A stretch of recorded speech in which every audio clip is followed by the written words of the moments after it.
If you really want to change the world, start with taxes, because taxes affect everybody. Very wealthy or famous people have held secret bank accounts. So this gives the opportunity to play around with the rules of different countries. Those are hard-earned tax dollars that have now been stolen by someone else. As the rich continue to get that much richer, it really starts to undermine the entire system that our society is based on.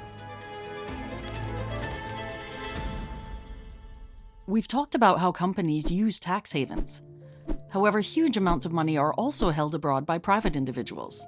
This is called holding offshore financial wealth. But the goal is the same: to hide money. So we know from years of research that the typical household that is investing in a tax haven or uses tax haven services tend to be what we call high net worth individuals, very, very wealthy people. Around 12% of global financial wealth is held offshore, equaling roughly $13 trillion. And that is a substantial amount of financial wealth that is potentially obscured from public scrutiny. Quite a lot of sports stars use tax havens because, again, they tend to be tax neutral places to keep your money. As we saw with offshore real estate, it's not illegal to hold offshore wealth, but not reporting it at home is a foul. Normally in the UK, if you live in the UK, you have to report to the UK tax authority what you earned both at home and abroad as well. But the UK is mainly concerned with taxing that income, so that's what you report to them. Norway, by contrast, has a wealth tax. So the Norwegian tax authority doesn't only want to know what you've earned in terms of income abroad, they want to know where all your assets are and how much they're worth. So if you have that apartment in New York City or that investment in the Cayman Islands, they need to know how much they are worth and when you owned it so they can tax it appropriately.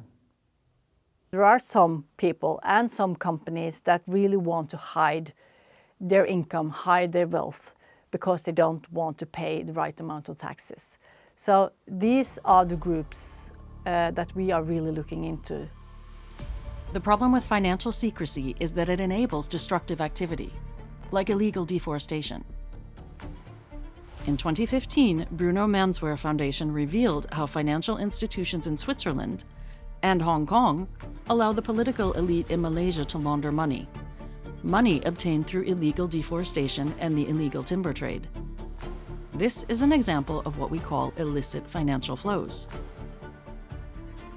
Illicit financial flows are any cross-border flows that either have a criminal origin or breaking the law when they cross the border or break the law after they get to the other country. So if you walk into a bank and rob it today and you run across the border with that money, that's an illicit financial flow. If you take your hard-earned money and you smuggle it across the border without telling the authorities, that's also an illicit financial flow. If you take your hard-earned money and send it to a foreign country and it funds a terrorist attack, that's also illicit financial flow. So it's any international flow that has a criminal element to it.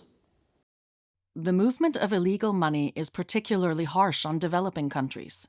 According to a study by the United Nations, African countries with high illicit financial flows spend on average 25% less on health and 58% less on education, compared with countries with low illicit financial flows. So developing countries are harder hit by illicit financial flows for a couple of reasons. First is to the extent that this means that governments are losing money. A dollar that's spent on social services in a poor country goes a lot further than it does in a richer country. The second way it hurts developing countries is many developing countries are struggling with corruption. They have people in government that are choosing to enrich themselves rather than work towards the development of their countries. So what do we need to tackle the problem of illicit financial flows? Well, it starts with information. I would say the main challenge is information, to get the right information.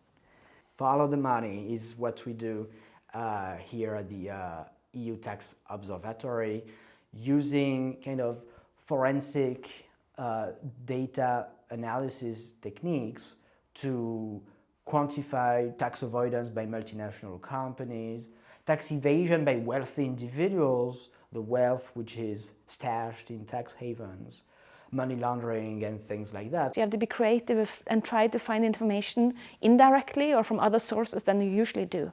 And that takes a lot of time just to find the data. So just finding the data is one of the main contributions.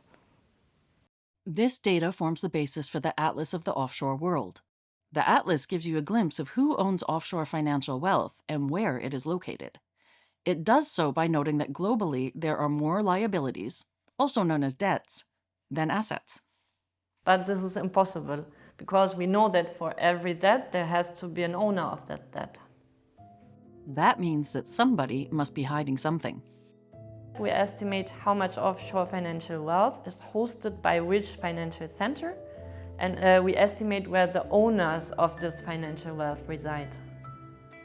The Atlas of the Offshore World puts all the data at your fingertips to understand who owns financial wealth, how it has evolved over time, and which countries own the most offshore wealth.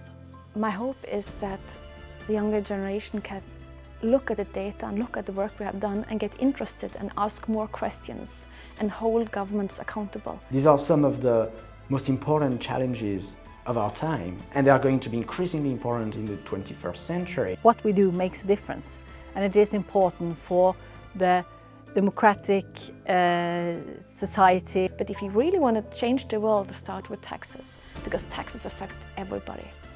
Actual research-based information is a powerful tool. Visit our website and see what kind of difference you can make.